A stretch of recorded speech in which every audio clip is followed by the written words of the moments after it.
Kalau ada diberikan money politik itu anggap sebagai sebuah penghinaan, ya. Cukup serem ya, karena ini masuk ke ranah pidana. Bagaimana cara dia mengembalikan kos politiknya? Memuatkan bagaimana sih pelaksanaan demokrasi yang sebenar-benarnya mereka bisa sebagai influencer. Yang kami harapkan adalah masing-masing siswa-siswi yang ada di SMA 1 Selong ini bisa menjadi pemimpin. Memilih bukan berdasarkan visi misi atau kerja nyata, tapi berdasarkan ada atau tidaknya imbalannya. Satu suara kita saja itu akan menentukan masa depan bangsa kita sendiri. Terus saya bertanya, kenapa harus nerima uang ini? Udah rezeki, nggak dipilih pun nggak apa-apa.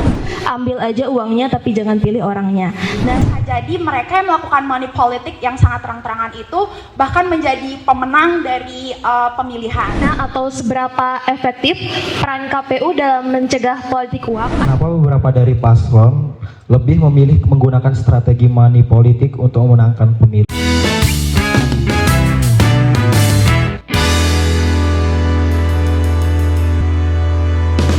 Assalamualaikum warahmatullahi wabarakatuh.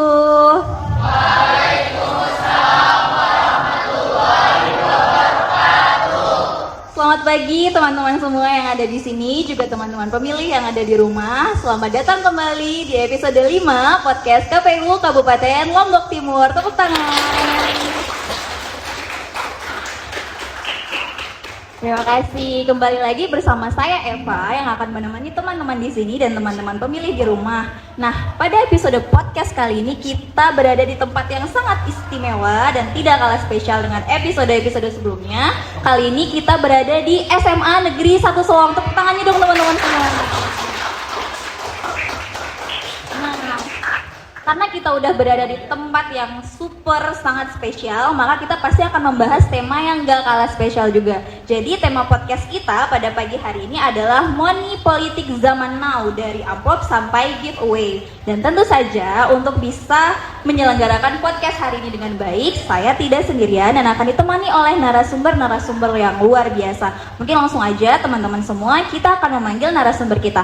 Yang pertama kami mohon kehadiran Bapak Ketua Divisi Teknis Penyelenggaraan KPU Kabupaten Lombok Timur, Bapak Mulyadi SPD MAK. Dipersilahkan Bapak, teman-teman semua. Sebelum Pak Kadif duduk, mungkin ingin menyapa dulu nih teman-teman yang ada di sini dan teman-teman pemilih yang ada di rumah. Selamat pagi. Pagi. Baik, terima kasih. Dan selanjutnya kita akan mengambil kesediaan kepada Ibu Kepala Sekolah SMA Negeri 1 Selong, Ibu Dr. Hajah Sri Wahyuni. Dipersilahkan Ibu, tepuk tangan teman-teman semua. Apa kabar Ibu? Alhamdulillah sehat Ibu, silahkan duduk. Dan narasumber kita yang terakhir yang akan menemani kita pada pagi hari ini tentu saja adalah perwakilan dari teman-teman kita di SMA Negeri 1 Selong. Dipersilahkan, tepuk tangan dong sekali lagi. Nah, sebelum duduk mungkin teman-teman mau perkenalin diri dulu nih ke teman-temannya semua, silahkan. Baik, Bismillahirrahmanirrahim, Bismillahirrahmanirrahim. Assalamualaikum warahmatullahi wabarakatuh.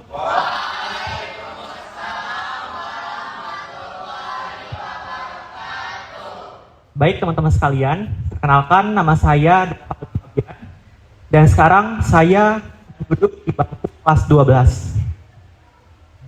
Perkenalkan, nama saya Nila Safira, biasa dipanggil Nila.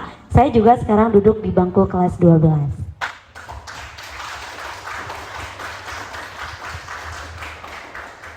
Baik teman-teman semua dan teman-teman pemilih yang ada di rumah, kita langsung masuk aja ke sesi podcast kita pada pagi hari ini. Money politik sekarang gak cuma amplop tapi bisa berbentuk giveaway, bener gak sih? Baik teman-teman semua dan teman-teman pemilih di rumah, tema kita pada pagi hari ini tentu saja sangat menarik ya, terkait dengan penyelenggaraan pemilu dan pemilu kada yang ada di daerah kita, tentu saja di Indonesia.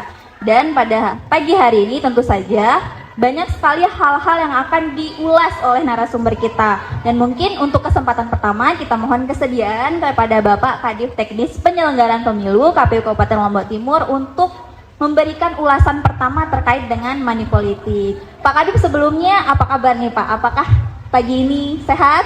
Alhamdulillah ya. Jadi saya tidak merasa Luar biasa sehatnya hari ini ya. Apalagi di sekolah yang salah satu sekolah favorit di Lombok Timur ya. Luar biasa. Baik Pak Kadif, mungkin teman-teman di sini juga teman-teman di rumah udah nggak sabar nih mau mendengarkan tentang apa sih money politik. Mungkin hal pertama yang mau kita tanyakan untuk membuka tentang money politik itu sendiri, tentang bagaimana sih KPU sebagai lembaga penyelenggara pemilu di Indonesia mendefinisikan money politik itu. Silahkan Bapak. Iya, jadi terima kasih. Jadi temanya cukup menarik karena money politik itu dari pemilu ke pemilu, dari pilkada ke pilkada selalu saja menjadi sebuah materi yang tidak selesai untuk dibicarakan. Jadi kalau berbicara definisi terkait dengan money politik, memang kalau kita baca di undang-undang pemilu maupun pemilihan kepala daerah, kita tidak akan menemukan secara eksplisit apa itu money politik. Yang ada diatur di undang-undang itu adalah prakteknya, ya. Jadi prakteknya itu diatur di undang-undang dan ini juga salah satu larangan di dalam pemilu maupun pilkada ya. Sana diatur menyatakan bahwa dilarang untuk memberikan uang atau materi lainnya yang tujuannya adalah untuk mempengaruhi pemilih. Jadi dari sini kita juga bisa membuat definisi bahwa money politik itu apa sih? Jadi money politik itu adalah memberikan uang atau materi lainnya. Maksudnya apapun itu. Kalau tujuannya adalah untuk mempengaruhi pemilih, untuk memilih calon tertentu, maka ini masuk kategori money politik. Berarti KPU di sini berperan bahwa money politik itu bukan sesuatu yang diperbolehkan, adalah praktik ilegal Pak Kadif. Betul, jadi ini adalah larangan dan larangan ini sanksinya adalah sanksi pidana. Sebenarnya cukup serem ya, karena ini masuk ranah pidana. Berarti ini adalah sesuatu yang secara tegas dilarang oleh perundang-undangan, betul Pak Kadif? Betul sekali. Baik, berarti bisa kita anggap karena hal tersebut dilarang dalam undang-undang kita, bahwa money politik ini merusak definisi atau eksistensi dari demokrasi itu sendiri Pak Kadif ya. Nah, karena money politik ini bisa kita anggap sebagai salah satu hal yang menciderai demokrasi di negeri kita, bagaimana money politik itu sendiri itu bisa mempengaruhi hasil dari pemilu atau pemilu kada yang ada di Indonesia? Iya, jadi money politik itu bisa dibilang ini penyakit demokrasi karena money politik itu akan mengurangi dari nilai-nilai dari demokrasi itu sendiri ya. Jadi tidak jarang kita temukan bahwa money politik itu mempengaruhi orang untuk memilih. Jadi orang itu tidak lagi memilih karena keinginannya sendiri, karena memang hati nuraninya, tidak memilih karena ini adalah visinya bagus, ini karena programnya bagus, itu tidak lagi. Tetapi semata-mata memilih karena imbalan tadi ya, karena materi tadi. Tentu kalau money politik ini kita biarkan, itu akan berdampak pada kualitas calon pemimpin juga nanti yang akan lahir. Maka calon pemimpin yang mempraktekkan money politik sudah bisa kita pastikan bahwa dia tidak akan berpikir untuk kepentingan kesejahteraan masyarakat, tetapi pasti dia akan berpikir atau orientasinya itu lebih mengarah pada bagaimana cara dia mengembalikan kos politiknya, karena sudah bagi-bagi uang tadi ya. Tentu bagaimana cara untuk mengembalikan uang yang sudah dia edarkan tadi, pasti dia mencari cara bagaimana untuk mengembalikan uang itu. Kalau itu terjadi, maka yang namanya korupsi, kolusi dan nepotisme itu akan semakin berat untuk kita hilangkan di negara kita. Betul, ya. Tentu juga efek sampingnya pembangunan di suatu daerah tidak akan berjalan secara maksimal karena konsen dari pemimpinnya tadi bukan mensejahterakan lagi, tetapi bagaimana caranya mengembalikan kos politik yang sudah dia keluarkan tadi. Jadi sangat berbahaya sekali. Berarti dampaknya tidak hanya jangka pendek Pak Kadif ya, bahwa ini sangat meluas, tidak hanya pada saat praktek itu terjadi, tetapi pada saat pemerintahan itu dijalankan. Betul sekali.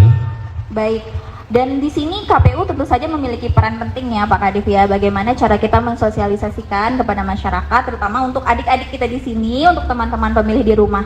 Dan mungkin Pak Kadif di sini bisa jelaskan bagaimana KPU hadir di tengah masyarakat, di tengah pemilih pemula untuk bisa menghindari atau mensosialisasikan bagaimana money politik itu harus kita hindari. Iya, seperti yang saya sampaikan tadi ya, jadi money politik ini sangat merugikan ya, merugikan dari kualitas demokrasi kita. Kemudian biasa money politik itu hanya dinikmati hanya sehari, tetapi efek negatifnya akan terasa dalam jangka waktu lama, yaitu 5 tahun sekali.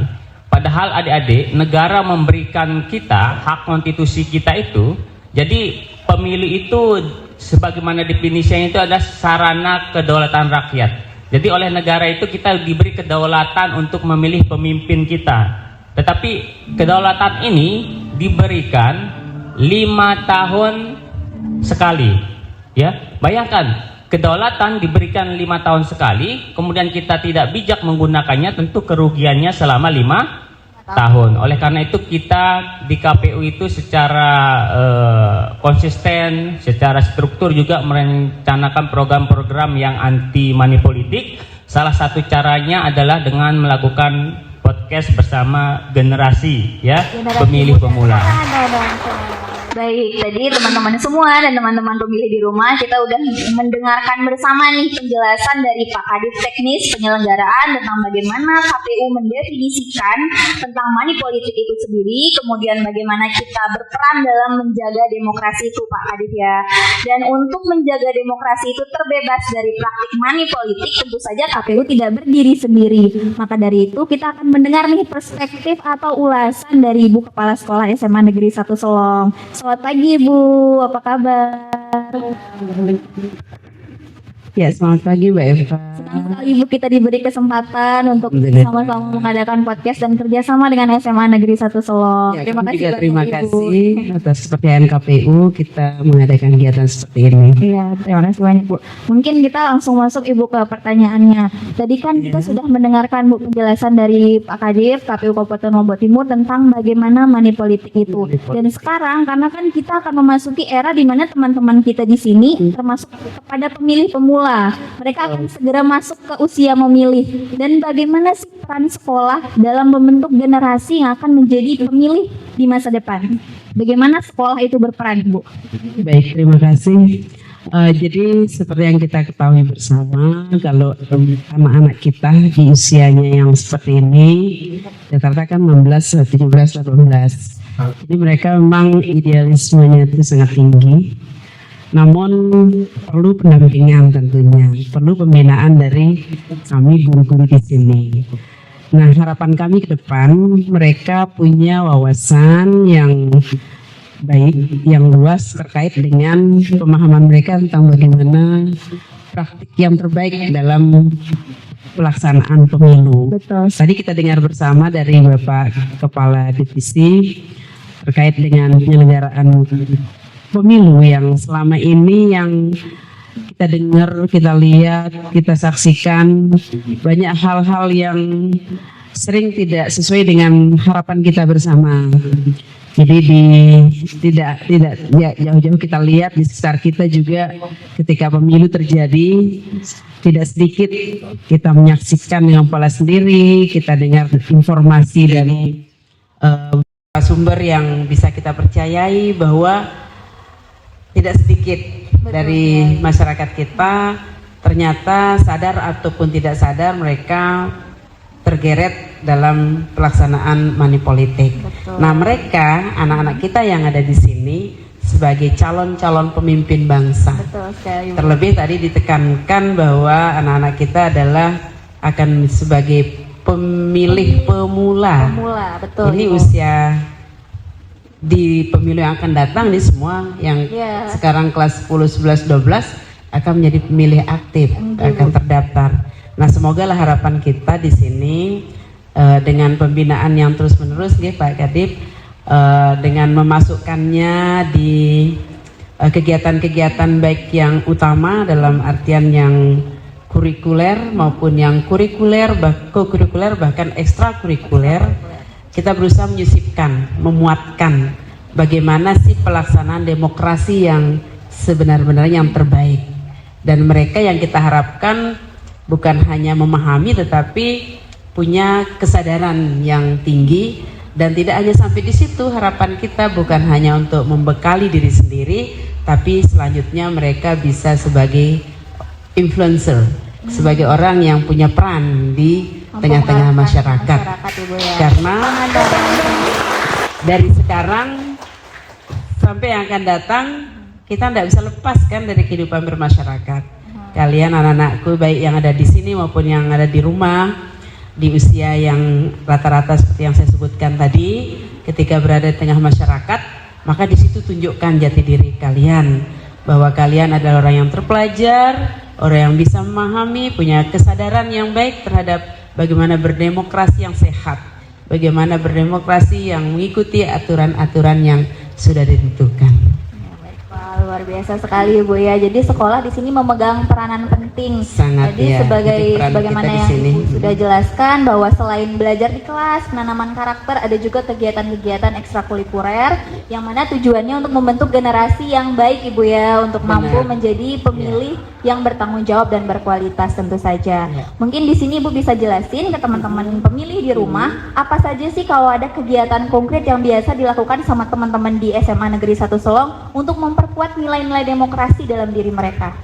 Baik, dengan penerapan yang terbaru dari kurikulum Merdeka yang menerapkan misalnya konsep deep learning, di mana di dalamnya bagaimana pemahaman, bagaimana sistem pembelajaran yang baik, bagaimana memulai pelajaran, bagaimana mempersiapkan semuanya, itu sebenarnya secara tidak langsung konsep-konsep demokrasi juga sudah tertanam. Jadi bagaimana anak-anak bisa mengungkapkan pendapatnya, bagaimana anak-anak bisa memiliki kemampuan berpikir kritis, kemudian bagaimana mereka bisa menyikapi lingkungan seperti apa, terutama dengan sekitarnya, dengan teman-temannya, saling menghargai, saling menghormati, kemudian memahami dan menghayati apa hak dan kewajiban mereka. Jadi itu semua tertanam di semua aspek kegiatan. Kalau tadi Mbak Eva menyebutkan baik di pembelajaran maupun di luar, sangat benar. Jadi anak-anak kita di sini kan punya kegiatan yang dari pertama yang terbesar itu ada OSIS. Oh iya. Jadi OSIS itu kan itu penerapannya sangat pas sekali Pak Kadip, di mana ketika mereka menentukan siapa sih yang menjadi pimpinannya, jadi ketua OSIS, itu betul-betul dilaksanakan secara demokrasi melalui pemilihan ketua OSIS yang dilaksanakan secara terbuka, secara langsung dan bebas serta rahasia. Jadi mereka ada ya baik. Jadi disitulah praktik awal dari praktik mereka berdemokrasi sebenarnya di situ. Dan insya Allah ke depan saya sangat yakin ketika mereka sudah punya bekal seperti itu, mereka akan siap berada di masyarakat dan siap untuk melaksanakan apa yang menjadi aturan main dari pemilu misalnya, bagaimana sehingga ketika misalnya melihat ada praktik, kalian anak-anakku yang baik yang dari sini maupun di rumah, karena sudah punya bekal, harus confidence, harus percaya diri. Hey, tegur mereka, itu tidak baik. Tentu dengan cara yang baik. Dan bagaimana caranya mempengaruhi, meyakinkan ketika melihat di depan mata misalnya bagi-bagi uang. Tadi katanya tidak hanya uang, banyak dalam bentuk yang lain, ada giveaway, ada bonus-bonus dan sebagainya dijanjikan.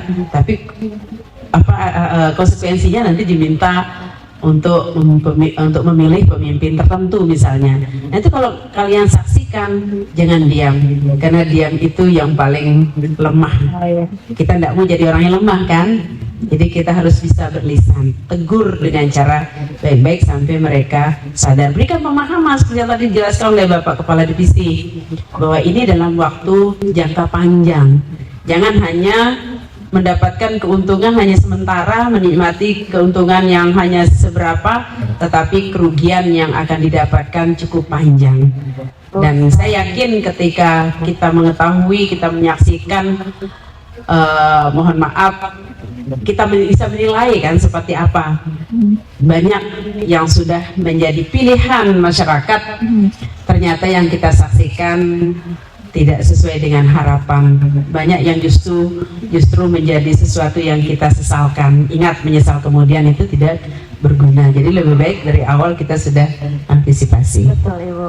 Jadi bisa dibilang di sini bahwa nilai-nilai demokrasi di teman-teman kita, di adik kita di SMA Negeri 1 Solo itu tumbuh dari berbagai macam aktivitas yang mereka lakukan. Benar, ya tadi saya sebutkan OSIS termasuk OSIS. juga ekskul yang lain. Oke. Jadi kita di sini ada berapa ekskul, ada 40-an ekskul yang mereka ikuti. Luar biasa Baik yang sekali, Bu, akademik ya. maupun non akademik, dan saya yakin ketika mereka mengikuti kegiatan-kegiatan ekskul tersebut mesti ada bekal yang ditanamkan Dapat. oleh pelatih dan pembinanya di Ya. sekolah.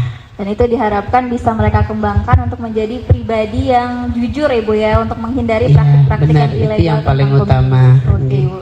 Mungkin ini ada statement selanjutnya Ibu mengenai Ibu kan berinteraksi setiap hari dengan teman-teman adik-adik kita di sini, juga terlibat dalam pembentukan karakter mereka, dan ini sudut pandang Ibu sebagai seorang pendidik, menurut Ibu karakter seperti apa yang paling penting untuk dimiliki oleh adik-adik kita untuk bisa menjadi seorang pemilih dan mungkin seorang pemimpin di masa depan? Ya, pertanyaan yang sangat bagus. Jadi setiap hari kita mulai kegiatan di sekolah, kita mulai dari kegiatan seperti tadi pagi hari ini, mulai dengan olahraga, kemudian berdoa dan seterusnya. Yang kami harapkan adalah masing-masing siswa-siswi yang ada di SMA 1 Selong ini bisa menjadi pemimpin, mulai dari pemimpin diri sendiri. Wah, luar biasa, tepuk tangan teman-teman semua. You are the leader of your own. Yes. Wah, luar biasa Ibu, terima kasih First. banyak. Jadi at the beginning, you must be as the leader for your own self. Then and next, you can be the leader for the others. Wah, Okay. ini Thank you. pesannya singkat tapi maknanya sangat dalam ya Ibu ya, pesannya. Iya, iya. Karena kalau sudah mulai dari situ kan mereka sudah punya, oh seperti apa saya harus bagaimana. Dari berbaris saja nggak usah lihat temennya, lihat diri sendiri aja dulu. Aku sudah bagus enggak? Aku sudah benar enggak sesuai dengan arahan Pak Guru tadi? Kalau sudah bisa mengelola diri sendiri, semua punya prinsip gitu kan enggak ada yang akan Oh, iya. melihat kiri kanan karena masing-masing sudah punya kesadaran Prinsip yang sendiri. kuat atas dirinya sendiri. Oke. Terima kasih banyak Ibu dan teman-teman semua dan teman-teman pemilih di rumah. Jadi peran sekolah sangat penting Ibu ya dalam membangun karakter calon-calon pemilih dan calon-calon pemimpin. Nah, tentu saja tidak kurang spesial kalau kita tidak mendengarkan sudut pandang dari calon pemilih kita di masa depan. Kepada Dava dan Mila, ini selanjutnya untuk sesi kalian untuk menjawab pertanyaan-pertanyaan yang mungkin teman-teman pemilih di rumah juga penasaran nih. Gimana sih perspektif dari siswa tentang money politik? Mungkin salah satu dari kalian bisa bergiliran untuk menjawab tentang apa sih hal pertama yang terlintas di pikiran kalian ketika mendengar tentang money politik ketika ada event pemilu atau pemilu kada. Silakan. Oke, baik. Mendengar soal politik uang atau money politik, tentu itu merupakan sebuah hal yang tidak jarang kita dengar dan tidak jarang kita lihat seperti itu. Nah, jadi kalau secara makna, money politik itu adalah merupakan sebuah bentuk fenomena pembelian uang, pembelian suara rakyat dengan menggunakan uang. Nah, pada zaman dahulu kita saksikan bahwasanya politik money atau money politik ini tuh sendiri itu tuh terjadinya itu ketika para bakal calon itu memberikan sebuah uang kepada masyarakat untuk membeli suaranya. Akan tetapi seiring dengan perkembangan zaman, sekarang money politik itu sudah berubah bentuk. Dia kadang berbentuk seperti giveaway, baik itu berupa kaos, kemudian pulsa dan lain sebagainya. Jadi dia lebih transparan tuh, dia lebih efisien kalau kita bilangnya seperti itu. Nah, padahal kalau kita melihat dari sisi sistem demokrasi yang ada di Indonesia, kan di Indonesia itu dia sangat menjunjung tinggi yang namanya asas luber jurdil seperti itu kan, langsung, umum, bebas, rahasia, dan jujur dan adil, yang dimana sesuai dengan pasal 22E ayat 1, kurang lebih seperti itu. Nah, maka dengan kita tentu kan dengan fenomena ini tuh tentu asas luber jurdil itu ditentang tuh oleh si politik uang itu. Jadi seperti itu pandangan saya. Wah, luar biasa banget teman-teman semua. Silakan. Tambahan sedikit pandangan kami tentang money politik ini, mungkin yang sering kita dengar itu dengan serangan fajar, istilah tindak serangan fajar, di mana itu terjadi menjelang pemilu ya teman-teman. Nah, di mana memang tujuan dari money politik ini adalah untuk memengaruhi pilihan pemilu sehingga dia dengan kata lain membeli suara. Jadi pemilu itu memilih bukan berdasarkan visi misi atau kerja nyata, tapi berdasarkan ada atau tidaknya imbalan yang diberikan kepada pemilu ini sendiri. Padahal memang yang sudah dijelaskan tadi bahwasannya money politik ini sudah diatur dalam Undang-Undang Nomor 10 Tahun 2016 Pasal 73 bahwasannya bagi calon maupun partai politik dan tim kampanye dilarang untuk memberikan berupa uang maupun barang lainnya untuk memengaruhi pilihan dari pemilu itu sendiri. Wah, luar biasa. Tepuk tangan dong buat teman-teman kita di sini. Izin Pak Kadis, izin Bu Kepala Sekolah, ini luar biasa sekali ya jawaban dari adik-adik kita bahwa mereka sudah sangat aware tentang money politik itu, bahkan berdasarkan dasar undang-undang yang mengatur. Jadi udah bisa kita pastikan bahwa teman-teman kita di sini, khususnya di SMA Negeri 1 Solong ini sudah mendapatkan pendidikan demokrasi yang luar biasa. Tepuk tangan dong buat Mansa. Baik, ini karena kita udah bisa bilang ya, Dava dan Nila sudah sangat mengerti bahwa money politik itu dilarang. Dan pernah nggak sih kalian melihat praktiknya secara langsung, atau mungkin kalian ingin memberikan sudut pandang? Kenapa sih orang mau tergoda dengan adanya praktik money politik ketika menjelang pemilihan? Silakan. Baik, terima kasih Kak. Jadi kami sebagai generasi muda kan belum pernah ikut langsung dalam pemilihan umum. Tapi kita sudah lihat dalam beberapa tahun, bahkan mungkin selama kita hidup ya teman-teman, ketika menjelang pemilu itu banyak sekali kejadian-kejadian, entah itu ada orang yang datang ke rumah atau mungkin pembagian-pembagian di suatu tempat gitu. Nah itu jadinya sudah kita saksikan ya saat menjelang pemilihan umum. Mungkin kalau dari sisi kami melihat kejadian tersebut, ada beberapa faktor yang mempengaruhi beberapa orang menerima imbalan atau menerima money politik ini. Di antaranya yang pertama ada faktor ekonomi, di mana memang beberapa orang ketika menerima imbalan itu sangat dibutuhkan untuk kehidupan mereka sehari-hari, karena biasanya kan money politik ini bisa berupa uang atau barang-barang untuk kehidupan kita rumah tangga. Jadinya terkadang orang menerima itu untuk kebutuhan mereka sehari-hari. Kemudian selain itu juga ada faktor lingkungan tidak kalah penting. Jadi kita juga di sini sering cepat sekali terpengaruh dengan lingkungan, baik itu dengan teman-teman, kerabat, atau mungkin keluarga. Jadi ketika ada orang yang ingin melakukan money politik, misalnya memberikan imbalan, terkadang teman-teman atau lingkungan di sekitar kita itu kayak, ayo terima aja, lumayan nih gitu kan. Jadinya terkadang itu cepat membuat beberapa orang itu ya mempengaruhi, jadinya menerima imbalan. Selain itu juga kurangnya kesadaran dari pribadi kita masing-masing, kembali lagi jadinya kita kurang sadar dampak jangka panjang dari money politik ini. Kembali lagi ketika terjadinya money politik ini memang tidak terlihat secara langsung dampaknya setelah kita mengambil imbalan tersebut, tapi kita kembali melihat dampak jangka panjang dari money politik ini, di mana ini akan berpengaruh terhadap kualitas pemimpin yang kita pilih dan bagaimana kesejahteraan masyarakat secara luas. Wah, ini tuh sebenarnya izin Ibu Kepala Sekolah nyambung dengan apa yang Ibu sampaikan tadi, be the leader for your own self. Jadi ketika diri kita sudah baik, maka kita juga bisa menghindari pengaruh buruk dari lingkungan. Karena faktor-faktornya ternyata banyak sekali ya. Mungkin ingin ditambahkan oleh Dava, silahkan. Oke, baik. Benar kata Nila tadi. Jadi sebenarnya tuh masyarakat tuh nih udah paham nih bahaya dari money politik. Akan tetapi masyarakat tuh masih belum sadar apa arti dari sebuah suara seperti itu. Karena kalau kita berbicara soal money politik itu sendiri ya, jadi masyarakat itu nanti itu tidak tahu apa dampak daripada ketika dia diberikan uang ataupun giveaway dan sebagainya. Karena ya teman-teman, satu suara itu dapat mempengaruhi masa depan sebuah bangsa. Dan juga benar dikatakan Nila tadi bahwasannya faktor utama kenapa orang itu sangat tergoda nih untuk diberikan baik itu berupa barang dan sebagainya adalah karena faktor ekonomi. Ya kita tahu kan masyarakat negara Indonesia ini itu sendiri itu tuh kondisi perekonomiannya berbeda-beda seperti itu. Nah keterdesakan ekonomi itulah yang membuat akhirnya nanti masyarakat itu mau menerima dan tergerus langsung dan masuk tuh ke dalam money politik tersebut. Karena itu seperti itu. Terima kasih.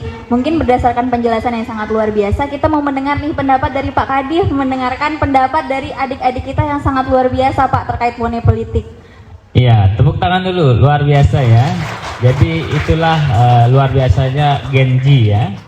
Makanya di KPU itu tagline kami dalam kegiatan itu adalah generasi demokrasi atau Gen Z kami sebutnya. Ya, karena pemahaman dari adik-adik kita tadi sangat luar biasa. Jadi mereka mencari sendiri pengetahuan dan lain sebagainya. Dan harapannya karena kalau kita lihat ya, jadi apa-apa ini money politik juga kalau kita ingin merubah maka harus ada perubahan mindset ya.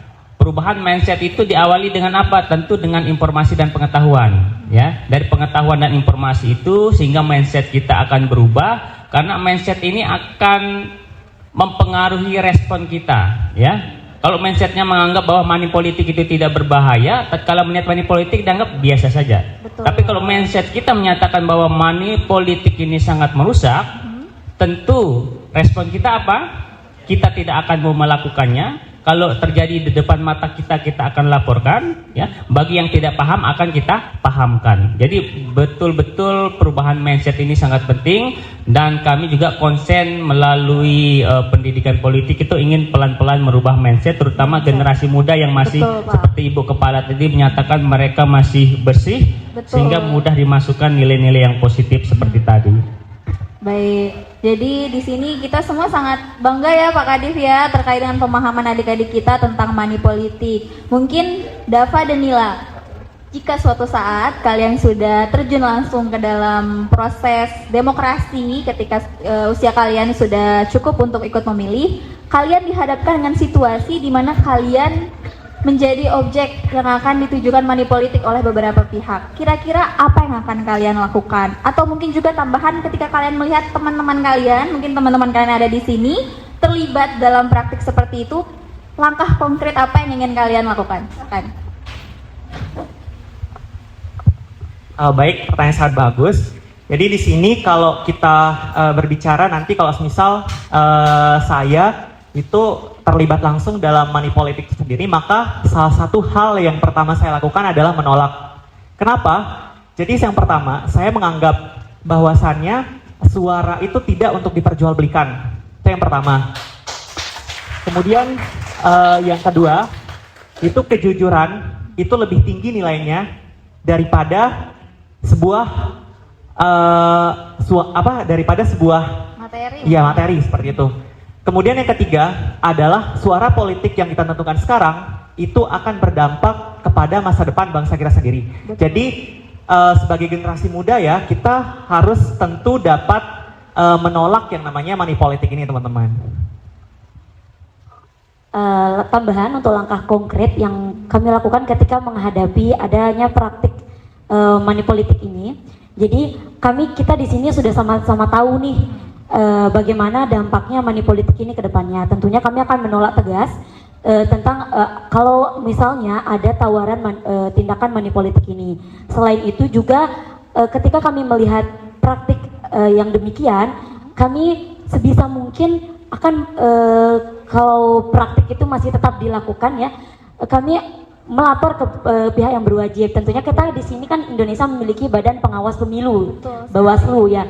Kita di sini teman-teman juga kalau misalnya ada yang melihat praktik seperti itu, kita jangan takut nih kalau memang kita tidak bisa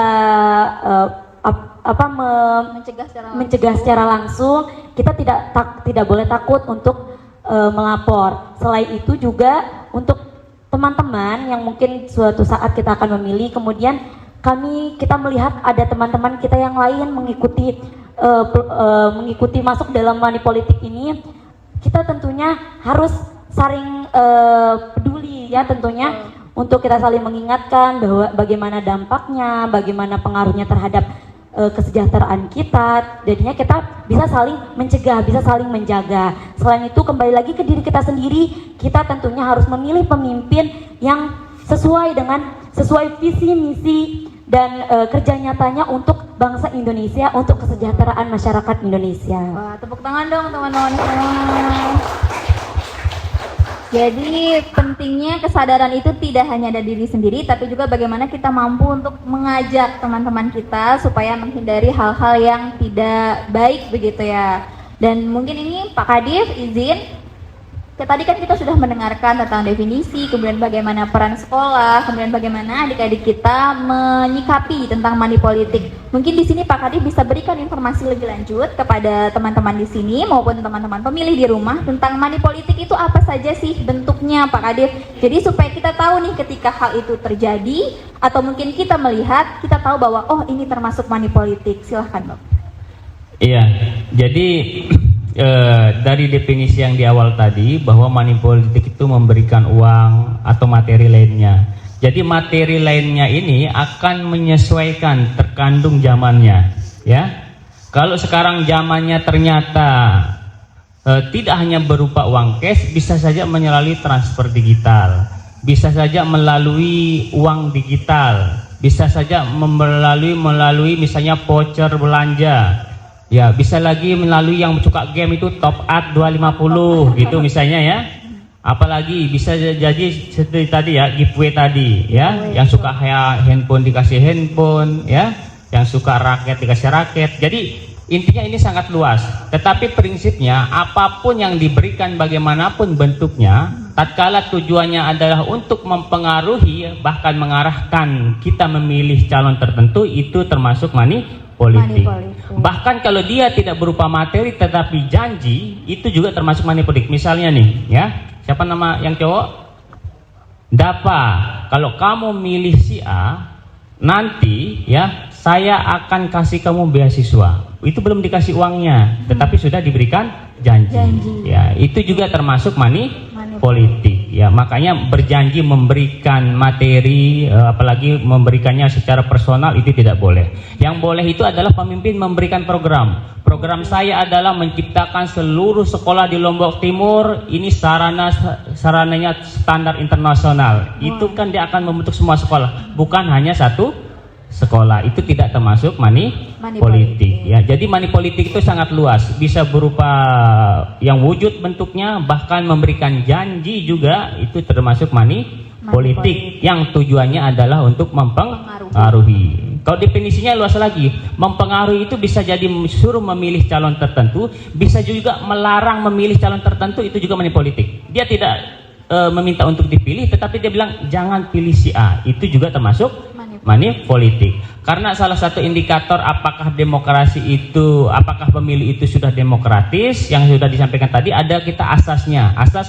langsung, umum, bebas, rahasia, dan adil. Money politik ini melanggar asas apa? Tadi langsung, umum, bebas ya. Jadi melanggar asas bebas. Jadi di asas bebas itu, jadi pemilih itu bebas menentukan pilihannya tanpa ada intervensi ya. Tampaknya ada intervensi dari pihak manapun dalam bentuk apapun. Tatkala diintervensi dengan memberikan uang atau sejenisnya, maka ini melanggar asas yang tadi ya, bebas tadi. Jadi pemilih kita tidak bebas lagi. Dia terpengaruh bukan karena melihat karakter, melihat visi program calon, tetapi dia memilih berdasarkan tadi ya, berdasarkan yang imbalan yang diberikan tadi. Baik, berarti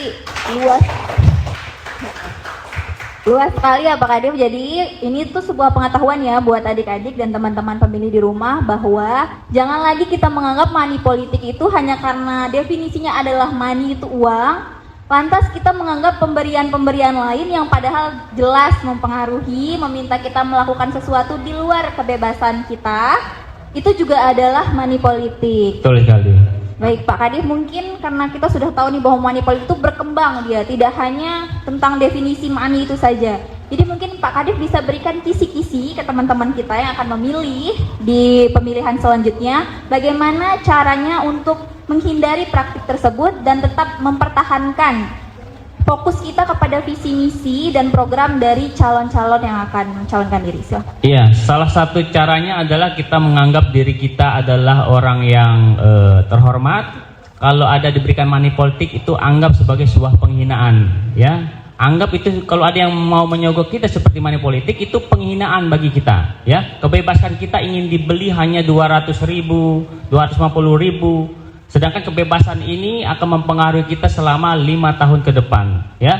Jadi kalau mindset kita ini adalah penghinaan, maka wajib hukumnya untuk kita lawan dan jangan kita ikuti ya. Jadi intinya perubahan mindset ya. Dan sering sekali di masyarakat kita menganggap bahwa siapapun terpilih itu, siapapun presiden, siapapun gubernur, bupati, menganggap tidak ada efeknya terhadap keberlanjutan kehidupannya. Dan ini mindset yang keliru ya. Kalau adik-adik tepat memilih pemimpin, insya Allah yang butuh kerjaan akan ada kerjaan, yang butuh pendidikan murah akan ada pendidikan murah, dan lain sebagainya. Itu efek dari sebuah pemimpin. Karena pemimpin akan menentukan kebijakan, di mana kebijakannya ini akan mempengaruhi kehidupan kita sehari-hari. Di semua aspek Pak Kadif, ya tepuk tangan teman-teman semua.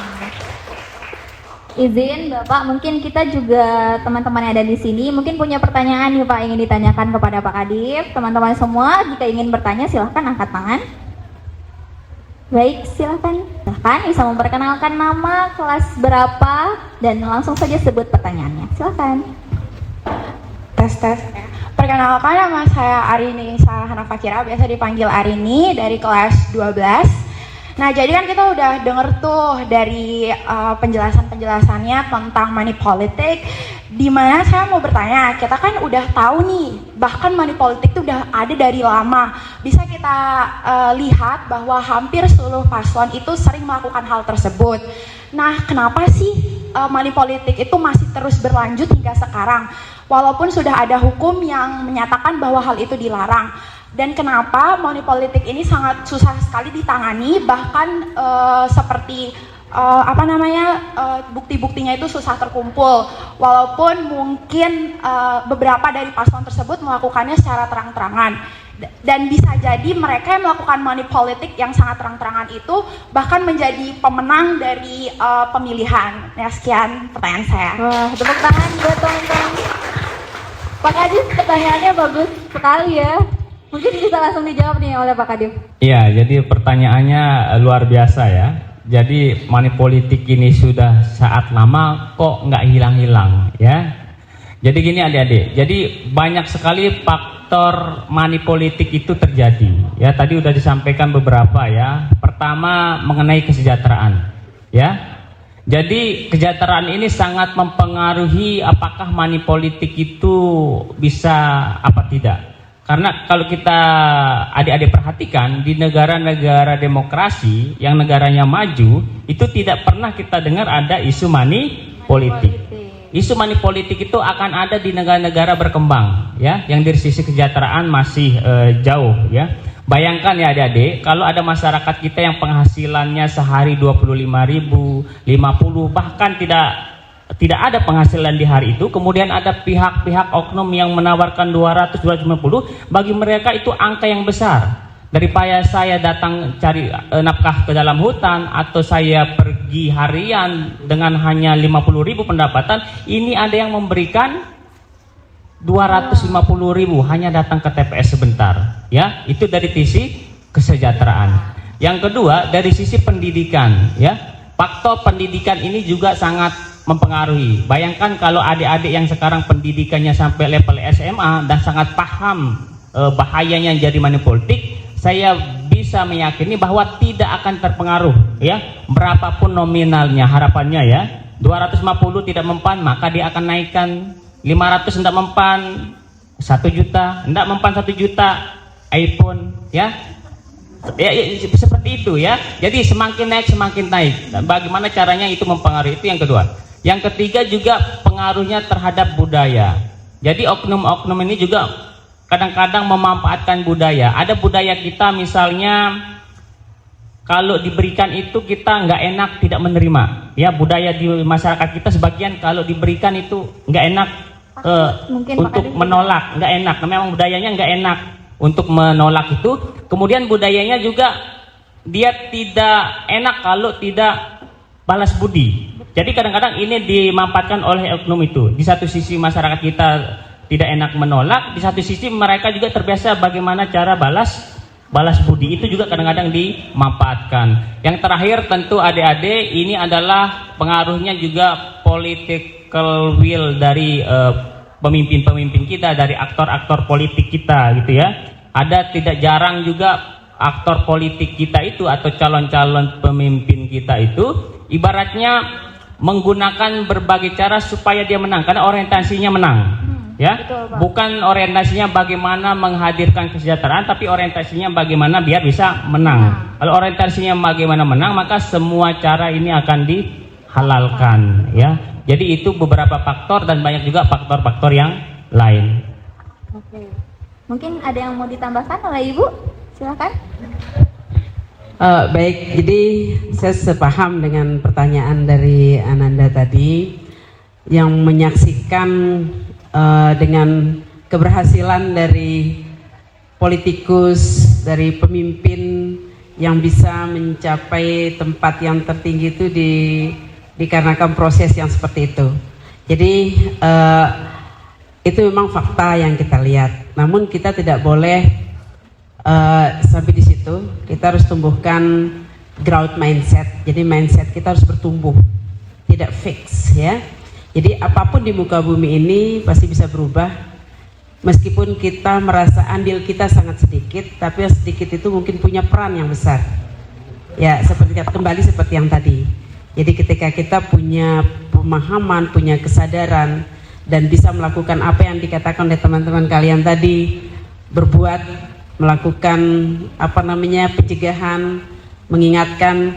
Nah itu kita mungkin yang sekarang ini akan menjadi pembelajaran supaya ke depan tidak terjadi lagi. Nah disitulah peran kalian semua, ya, karena tadi sudah di awal kita sepakat bahwa kalian semua, anak-anak yang ada di sini maupun yang pemirsa di rumah, itu akan menjadi pemimpin masa depan. Jadi kalau sudah punya bekal bahwa itu sesuatu yang tidak baik, kemudian tadi sudah disebutkan oleh Bapak Kepala Divisi bahwa bekal yang dimiliki itu akan menjadi perisai bagi masing-masing punya prinsip seperti itu, insya Allah akan bisa tercapai. Dan tentu saya titipkan harapan, mumpung di sini ada Bapak Kepala KPU, mungkin dengan interrelasinya dengan yang lainnya, tolonglah diterapkan aturan-aturan yang memang sudah ada. Ketika ada temuan, jangan dibiarkan lepas, jangan dibiarkan bebas, tapi tolong diberikan tindakan yang tegas. Jadi kita semua berharap para penegak hukum, nah mereka lah yang harus juga tegas. Jadi kita tidak bisa hanya dari pihak tertentu saja, tapi betul-betul terintegrasi dari berbagai pihak. Kita di sekolah menyiapkan bagaimana membangun budaya. Tadi betul berangkat dari budaya, kan ada itu juga dimanfaatkan juga. Ternyata tidak hanya material, tidak hanya dalam bentuk uang, tapi dalam bentuk bagaimana kehidupan, tatanan kehidupan masyarakat pun dimasuki, diambil, dicari celah untuk dimanfaatkan. Benar sekali, budaya merasa tidak enak membalas, merasa tidak enak menerima. Nah itu yang harus kita hilangkan, budaya-budaya seperti itu. Karena budaya itu adalah aset, tetapi ketika budaya itu jelas-jelas tidak membangun, tidak baik, bahkan cenderung merusak, maka harus kita memperbaikinya. Yang kita langsung give up gitu saja. Ini sudah budaya masyarakat Lombok seperti ini, tidak sampai di situ. Mari kita semua punya tekad bagaimana mengubahnya menjadi budaya yang tidak baik, mengubah budaya yang tidak baik menjadi budaya yang baik atau yang positif. Terima kasih. Mungkin kalau mau ditarik kesimpulan Pak Kadir. Ya, mungkin sebelum kesimpulan ya, tadi udah ditambahkan Ibu Kepala bahwa salah satu faktornya adik-adik juga dalam penegakan hukum sebagaimana yang disampaikan tadi ya. Jadi adik-adik untuk diketahui, termasuk pemilih yang ada di rumah, bahwa penegakan hukum money politik itu ada di teman-teman Bawaslu melalui Sentra Gakumdunya ya.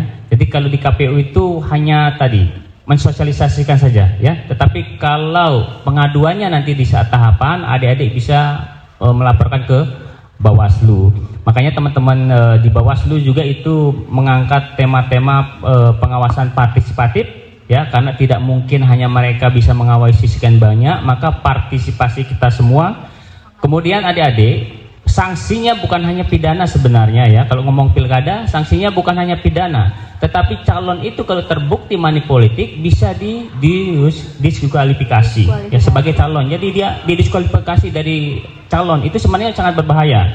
Hanya saja dari sisi tadi bisa jadi masyarakat kita belum partisipatif atau penegakan hukumnya masih dirasa kurang. Jadi Bu Kepala, kalau saya lihat dari sisi payung hukum kita ini sudah bagus, dari sistem yang dibangun sudah bagus. Tapi bagaimana yang diberikan kewenangan dalam penegakan hukum ini ya menjalankan sebagaimana mestinya, insya Allah juga bisa kita redam money politik melalui penegakan hukum tadi. Baik, berarti bisa dikatakan bahwa memang secara fakta praktik money politik ini masih terjadi, tapi bukan berarti kita tidak selalu berusaha Pak Kadif ya untuk bagaimana bisa mengatasi, dan tentu saja harapannya dengan usaha-usaha baik dari sisi kesejahteraan masyarakat kita, kemudian dari regulasi yang ada, di masa depan kita bisa menghadapi menyelenggarakan pemilu yang bebas dari praktik money politik. Baik Pak Kadif, mungkin ada juga teman kita yang mau bertanya selanjutnya, dipersilahkan. Oke, silakan bisa sebut nama, kelas, dan langsung aja pertanyaan. Oke, Assalamualaikum warahmatullahi wabarakatuh. Saya dari kelas 12.1. Jadi di sini saya akan menanyakan kenapa beberapa dari paslon lebih memilih menggunakan strategi money politik untuk memenangkan pemilu. Terima kasih. Oke, Pak Kadif. Satu lagi pertanyaan luar biasa, Pak Kadif, silahkan dijawab. Iya, jadi kalau ditanya kenapa paslon itu lebih mengutamakan money politik ketimbang cara yang lain, tentu mungkin saya tidak memiliki kapasitas yang cukup untuk menjawab karena harus kita riset dulu ya. Ya, kenapa itu yang dipilih ya. Tetapi tentu dengan kasat mata, kenapa cara itu lebih dipilih daripada yang cara yang lain kan oleh regulasi itu sudah disiapkan ya. Jadi untuk memperkenalkan diri itu sudah disiapkan, yang kita sebut tahapan kampanye. Jadi kampanye itu dia akan menyampaikan visi misinya, program-programnya, yang tujuannya ya untuk tadi mempengaruhi pemilih ya, mempengaruhi pemilih, tetapi dengan cara-cara tadi menyampaikan visi, program, mungkin menawarkan track recordnya yang positif dan sebagainya. Itu sebenarnya sudah disiapkan. Tetapi kalau pertanyaannya kenapa orang memilih money politik, nah tentu kita harus melakukan riset. Yang jelas itu dilarang oleh negara kita. Kalau menurut adik-adik itu ternyata menurut pengamatan pribadinya banyak dipilih oleh calon-calon tertentu, kemungkinan ini dianggap efektif ya. Tetapi seperti tadi, money politik adalah musuh kita bersama. Efektif tidak efektif itu tetap menjadi musuh demokrasi kita di Indonesia. Harus kita lawan.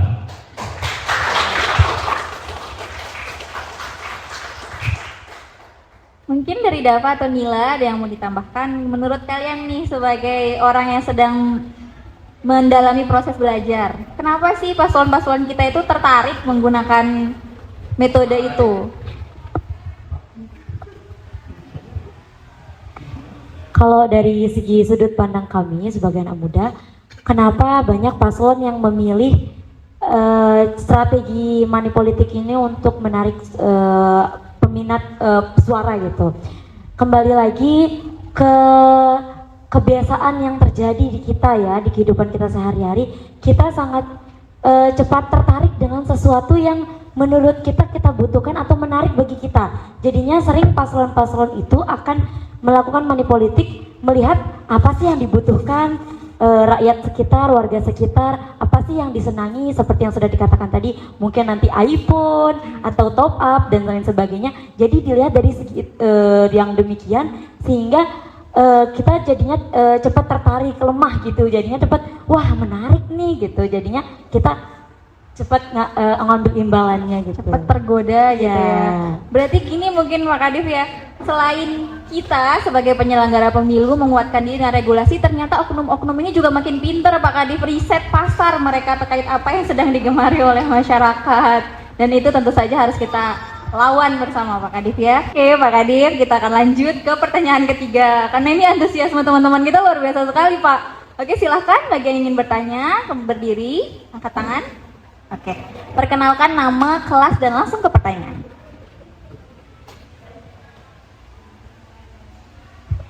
Baik, terima kasih atas kesempatan yang diberikan. Perkenalkan, nama saya Herani Agustin dari kelas 12. Saya ada 2 pertanyaan Pak Kadif. Yang pertama itu, sebagai pemilih yang baru pada tahun 2024 yang lalu, saya semakin jeli melihat dan mendengar desas-desus dan kegiatan yang dilakukan. Yang paling terlihat itu adalah ya serangan fajar ini, terutama ketika di subuh hari, di hari pemilu itu sendiri gitu. Terus saya bertanya, kenapa harus nerima uang ini? Udah rezeki, nggak dipilih pun nggak apa-apa, begitu katanya. Terus saya bilang lah, kan nggak boleh kayak gini. Saya bukannya dijawab, tapi malah gitu. Lalu sebagai pemilih yang baru nih Pak Kadif, bagaimana saya harus merespon hal tersebut? Lalu ketika saya ingin bersuara, sempat disinggung tadi bahwa kita bisa melapor kepada Bawaslu ya kalau nggak salah. Itu jika diberikan perlindungan, perlindungan macam apa yang diberikan? Lalu seberapa besar perlindungan tersebut dan sampai kapan? Karena kan kalau untuk politik ini berkepanjangan ya, dan serangannya itu pun tidak hanya seperti mungkin dilempar batu atau diomongin lah gitu kan, bahkan ada yang sampai main ilmu hitam kayak gitu. Kira-kira itu gimana? Itu aja sih. Terima kasih. Izin Pak Kadif, ini pertanyaannya berangkat dari keresahan pribadi Pak. Luar biasa sekali. Ya, jadi pertanyaannya luar biasa dan ini pengalaman pribadi bisa dibilang ya. Ternyata pemilih pemula kita juga digoda-goda juga Bu ya. Ya, bisa dibayangkan bagaimana juga pemilih kita yang dilihat dari sisi pendidikan rendah. Ini jelas-jelas dia tahu bahwa adik adalah anak SMA, tentu pengetahuannya lebih dari yang hanya lulusan SD ya. Tetapi tetap digoda. Memang itulah fakta yang terjadi. Jadi adik-adik, bagaimana kita bersikap tatkala ada tadi ya, ada goda-godaan tadi, karena adik-adik perkembangan oknum money politik ini luar biasa. Kalau dulu ada serangan fajar ya, ditambah lagi ada serangan duha. Wah, banyak ya namanya Pak. Ada serangan duha, habis fajar dia serang lagi tuh duha. Ada juga serangan di lokasi, apa istilahnya Bu bahasa Inggris? At location ya. Ya, ada serangan di lokasi, ya. Pas mau ke TPS itu sudah dihadang, ya. Informasi yang kita terima seperti itu, ya. Jadi ternyata bukan hanya istilah, sekarang udah tidak terlalu relevan serangan fajar, karena ada serangan duha, ada serangan langsung di lokasi, ya. Maka apa yang harus kita lakukan jelas adik ya, secara hukum agama juga, ya. Baik yang menyogok maupun yang menerima itu sama-sama berdosa. Dari sisi hukum kita juga bahwa yang memberikan, yang menerima di money politik itu sama-sama bisa terjerat pidana sebenarnya, Dede. Ya, baik yang menerima maupun yang memberikan. Kemudian apa yang harus kita sikapi? Pertama tentu menolak, yang kedua bisa melaporkan, ya tentu ke Bawaslu tadi ya. Kemudian untuk keamanan adik-adik, pelapor itu dirahasiakan identitas pelapor, ya. Jadi sama juga kalau ada dianggap KPU yang ibaratnya melakukan kekeliruan, kesalahan, pelanggaran, bisa dilaporkan ke KPU. Kalau ada personil kami yang melakukan kesalahan, karena kita ada whistleblowing sistemnya. Jadi identitas pelapor itu dirahasiakan, dijaga. Ya, tidak akan diumumkan nih yang lapor nih, nggak akan, ya. Itu sangat dirahasiakan, dilindungi, ya. Itu bentuk supaya pelapor ini merasa aman, ya. Itu dari saya. Terima kasih. Oke, baik. Mungkin tadi ada juga nih Pak Kadif, ketika dia mengatakan secara sadar bahwa oh itu salah, tapi justru dibilang kayak nggak apa-apa ini rezeki aja, atau malah disuruh diam. Kira-kira nih kita sebagai pemilih tuh menjawab apa Pak lebih tepatnya ketika kita dijawab seperti itu? Ya, itu yang saya anggap tadi mindset tadi ya. Bagi orang yang menjawab itu seolah-olah itu hal yang biasa, bahkan itu dianggap karunia. Tadi kan sudah saya sampaikan di depan, bagi kita yang terdidik ya, memberikan kita uang, menyogok kita itu bukan karunia, tetapi itu bentuk apa? Dosa. Betul, itu bentuk penghinaan bagi kita. Bayangkan negara memberikan kita hak konstitusi dan hak untuk memilih 5 tahun sekali, ingin diberikan hanya modal 200.000, itu kan penghinaan. Ya. Dan apa yang terjadi tatkala nanti kita protes kebijakan apa-apa kemudian kita akan dijawab, kan sudah dibeli suaranya, kenapa protes? Betul sekali. Ya. Jadi seolah-olah kita tidak punya hak kritis lagi karena sudah dibayar. Jadi itu mindset kita. Pertama, ini penghinaan dipandang dari sudut agama, dari hukum positif negara juga itu sebenarnya terlarang, ya, itu melanggar. Jadi yang diperkuat tuh harus prinsip diri kita. Betul, prinsip dari kita seperti yang dikatakan Ibu Kepala tadi ya. Kalau dirinya saja sudah baik, sudah menanamkan nilai-nilai, apapun godaannya itu tidak akan pengaruh. Ya, memang kewajiban kita juga untuk saling menasehati. Tapi kalau sudah dinasehati dia berubah, ya itu di luar kendali dari adik-adik. Silakan sebagai warga negara yang baik, silakan dilaporkan praktek-praktek yang seperti itu. Iya, sesuai dengan peraturan yang berlaku Pak Kadif ya. Mungkin dari Dava ada yang mau ditambahkan dari pertanyaan teman kita? Baik, benar kata Pak Kadif tadi. Jadi apabila teman-teman nanti di kemudian hari itu ketemu nih fenomena ini atau merasakan secara langsung, maka hal yang pertama teman-teman lakuin itu pasti memperkuat kembali mindset kita.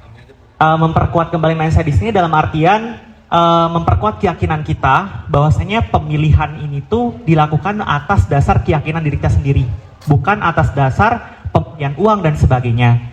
Kemudian yang kedua nih, kita sebagai pemilih kan, kita apalagi pemilih pemula itu pasti mudah sekali tergoda dengan hal-hal seperti itu. Nah, maka salah satu juga cara kita itu adalah dengan tidak segan-segan melaporkannya ke Bawaslu seperti itu. Karena di dalam undang-undang juga sudah diatur tuh terkait dengan money politik itu sendiri. Jadi sebagai pemilih ya kita tidak boleh untuk takut melaporkannya ke Bawaslu. Kurang lebih seperti itu. Oke, terima kasih. Sudah cukup untuk pertanyaan ketiga Pak Kadif? Baik, mungkin silakan Ibu kalau ada yang mau ditambahkan. Kalau saya justru dari tadi kembali ke penanya yang bertanya tentang kenapa sih paslon itu milih metode itu. Kemudian tadi juga dari penanya yang berikutnya tentang kok seperti itu terus ya.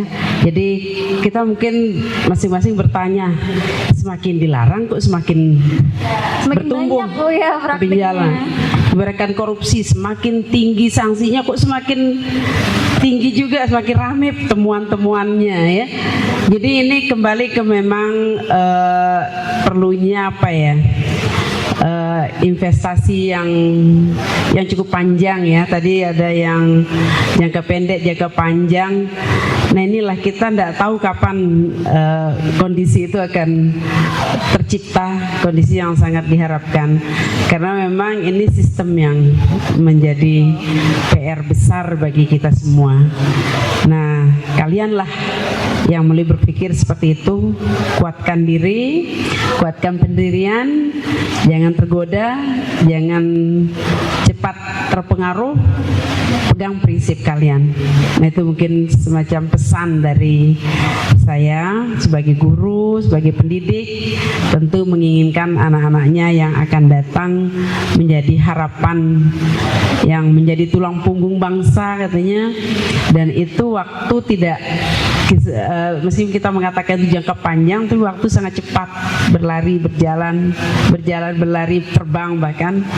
Maka mari kita hanya bisa berpesan, kita hanya bisa membekali untuk jangka waktu yang akan datang. Semoga di pemilu yang dalam waktu dekat, tinggal 3 tahun ya, 3 tahun lagi bisa mengalami perubahan dari sebelumnya.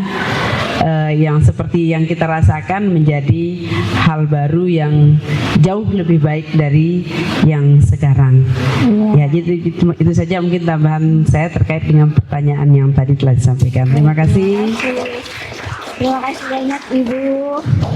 Nah ini masih ada teman-teman yang mau bertanya. Oke, kita lanjut Pak Kadif ternyata. Silakan yang mau bertanya, silakan bisa langsung berdiri. Oke, ternyata masih ada Pak Kadif. Jadi lanjut aja untuk teman-teman yang mau bertanya, silahkan angkat tangan, bisa langsung berdiri. Oke, sebutkan nama, kelas, dan pertanyaannya. Perkenalkan, nama saya Devina Aura dari kelas 12.1.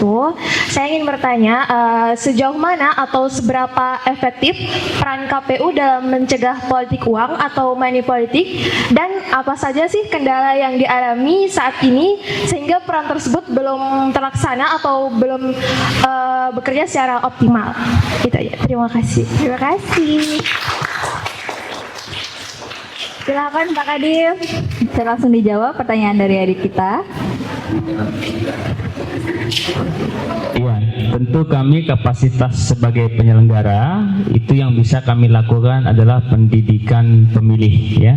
Jadi di KPU itu di saat tahapan tentu kami bisa melaksanakan sosialisasi ya pendidikan pemilih itu secara masif. Tetapi di luar tahapan kami juga melakukan itu. Ada istilahnya di KPU itu pendidikan pemilih berkelanjutan. Jadi bukan hanya data saja yang kami data berkelanjutan, tetapi juga pendidikan pemilih itu juga dilakukan secara berkelanjutan sebagaimana saat ini yang kita lakukan ya. Betul sekali. Kemudian apakah itu efektif? Sejauh dari analisis kami, pendidikan pemilih itu terutama anti money politik itu sangat efektif karena seperti yang kita sampaikan tadi Bu Kepala juga, jadi kalau mindsetnya sudah menganggap money politik itu adalah sebuah kejahatan dan sebuah penghinaan, maka kalau bayangkan kalau semua masyarakat kita ya, walaupun secara ekonomi dia bawah, secara pendidikan dia bawah, secara budaya juga ada seperti itu, tapi kalau mindset yang ditanamkan bahwa money politik secara agama ini kita berdosa, secara hukum negara kita juga tidak diperbolehkan, secara martabat ini adalah penghinaan, tentu semua masyarakat kita akan menolak itu ya. Tetapi kami juga sadar tidak mungkin kami bisa menjangkau semua pemilih ya. Semua pemilih tidak mungkin kami jangkau, sehingga harus ada skala prioritas. Nah, salah satu sosialisasi yang kami lakukan di KPU di luar tahapan adalah sosialisasi kepada pemilih pemula. Karena sebagaimana yang disampaikan Ibu Kepala, pemilih pemula ini bisa dibilang masih idealisnya luar biasa tinggi. Betul, Pak. Kepentingannya tidak banyak ya. Tanggung jawabnya belum ada secara ekonomi, sehingga bisa berpikir jernih, bisa berbuat sebagaimana yang kita harapkan, menjadi pemilih cerdas ya. Itu sehingga kami di setiap sekolah insya Allah sebelum tahapan mudah-mudahan semua sekolah bisa kami kunjungi ya. Kami juga menginisiasi adanya pendidikan pemilih berkelanjutan melalui program kokurikuler yang ada di SMA maupun SMK di seluruh Lombok Timur nanti. Jadi itu yang bisa KPU lakukan saat ini. Tepuk tangan dong. Mengingat antusiasme teman-teman kita, mungkin kita langsung ke pertanyaan selanjutnya Pak Kadif ya. Assalamualaikum warahmatullahi wabarakatuh.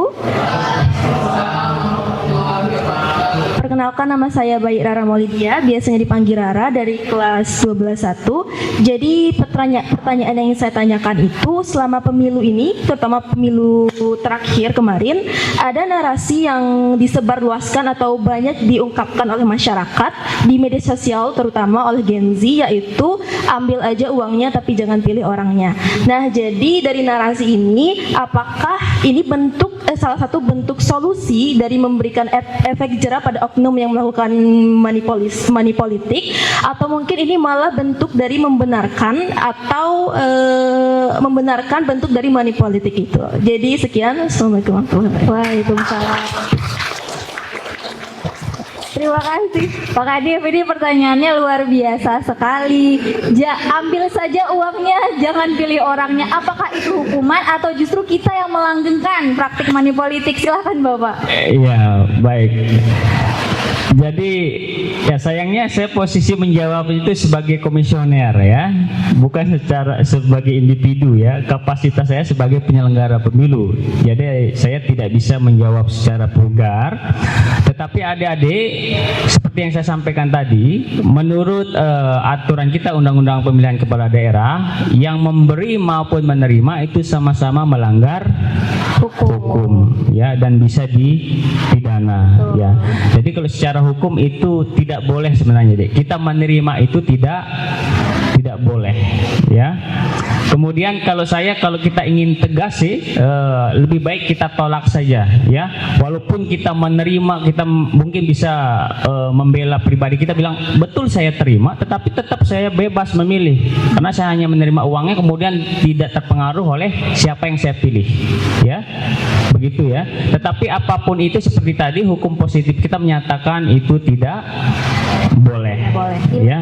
Ya, jadi itu bisa dibilang itu bukan cara, menurut saya sebagai penyelenggara, itu bukan cara yang efektif untuk menghilangkan money politik dengan menerima uangnya, kemudian tidak memilihnya, itu bukan cara yang efektif. Ada lebih yang paling efektif seperti tadi, ya, merubah mindset kita dan menyatakan bahwa money politik itu musuh kita bersama. Daripada menerima uangnya, lebih baik laporkan pelakunya. Betul. Seperti itu.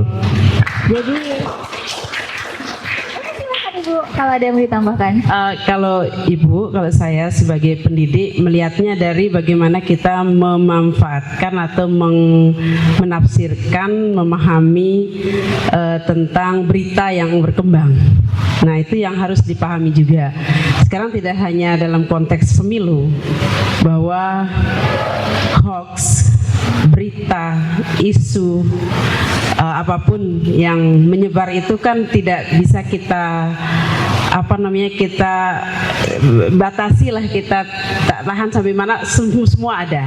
Nah, tentu nanti kembali ke bagaimana bijaksananya kita menghadapi itu semua. Jadi kalau ada caption, ada pernyataan yang seperti itu, jangan cepat termakan. Betul. Intinya harus ada pemahaman yang utuh dulu tentang bagaimana sih tentang suatu hal, misalnya tentang money politik tidak baik. Jadi ketika ada caption seperti itu, ya udah, just let it go, tidak usah dihiraukan. Gitu aja dari kalian, dari anak-anakku sebagai orang yang punya pemahaman yang lebih bagus. Nah, yang dikhawatirkan mungkin bagi yang tidak siap dengan itu. Betul, Ibu. Nah, itu mungkin nanti pihak lain juga punya peran, tidak hanya KPU, tetapi tadi sudah dikatakan oleh Pak Kadip hanya sebagai komisioner yang akan sebagai penyelenggara. Jadi pihak-pihak lain terkait, ada bagian Kominfo dan seterusnya, maka itu juga punya andil. Nah, disitulah mungkin kerjasama yang kolaborasi yang kuat antara berbagai pihak sangat dibutuhkan. Kan pernah dengar ikuti kegiatan seminar dan sebagainya tentang bagaimana menyikapi berkembangnya info-info yang tidak karuan. Nah, itu bagian dari cara juga mereka, strategi mereka juga untuk merusak. Karena di kehidupan ini kan ada bagian yang baik dan ada sisi yang tidak baik, punya tujuan yang tidak baik juga, dengan segala cara, dengan segala penjuru yang akan dia lewati, dia akan lalui gitu. Terima kasih. Baik, terima kasih. Tepuk tangan dong teman-teman semua. Ini pertanyaannya sebenarnya antusiasme teman-teman semua sangat luar biasa. Dari kualitas pertanyaan-pertanyaannya ya Pak Kadif, Ibu, Davanila, itu sangat luar biasa. Dan semoga itu semua bisa menjawab rasa penasaran dan keingintahuan teman-teman yang besar.